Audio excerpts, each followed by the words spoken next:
Bobby Jindal, or Bobby Jindal, however you want to say it, he is, of course, the governor of Louisiana. Now, in all seriousness, I have no idea how he got elected because, Louisiana, super uber Republican, and Bobby Jindal is a Republican, but he has brown skin. And you know how those Republicans are and how they view people with brown skin. Look, just keeping it real, right?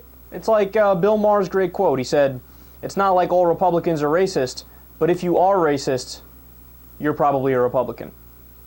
Truer words have never been spoken. But so Bobby Jindal went ahead and did, I think it's his State of the State address, right? And all 50 states have this speech where they come out and they do their own political grandstanding, and they're like, "Oh, well, we are going to have the best next term ever, and we're going to make sure everybody gets a puppy and there's going to be rainbows, and we'll sing Kumbaya and hold hands." And, it's silly political speech, silly political stumping, just, trying to get your message out. So Bobby Jindal went and gave his, and he is trying to fancy himself now as this new type of Republican.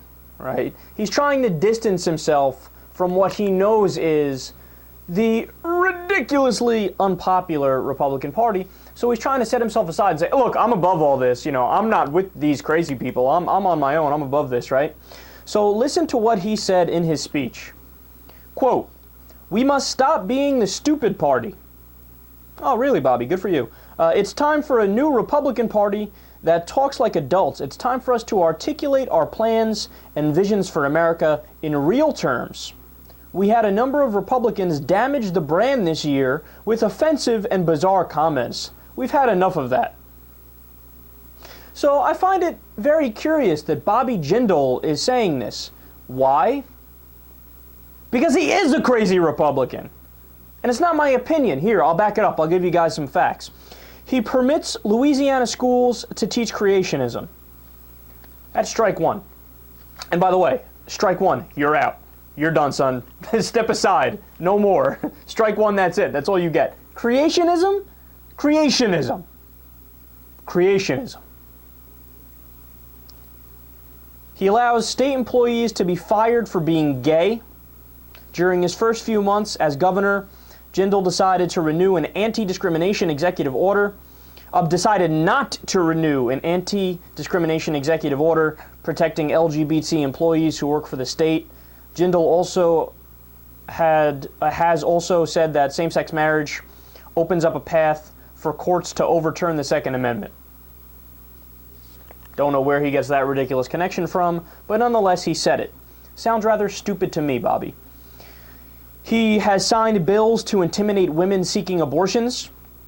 So he compared women who have gotten abortions to criminals, but that unpalatable sentiment also came with a policy change. He signed a bill that requires all abortion clinics to post intimidating messages in their waiting rooms and establishes a website that points women to crisis pregnancy centers instead of abortion-providing facilities.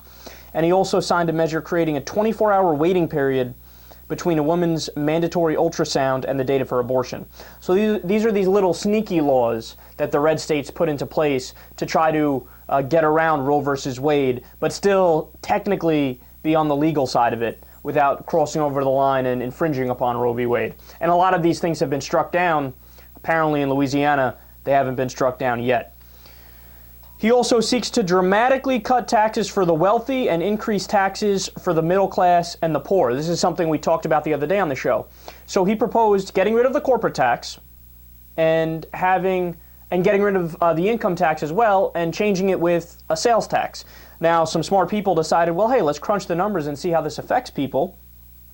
And it turned out it would raise taxes for 80% of Louisianans, the poor and the middle class, and the poorest 20% with an average of $12,000 in income would face substantial tax increases, while those in the top 1% would on average get a cut of $25,423.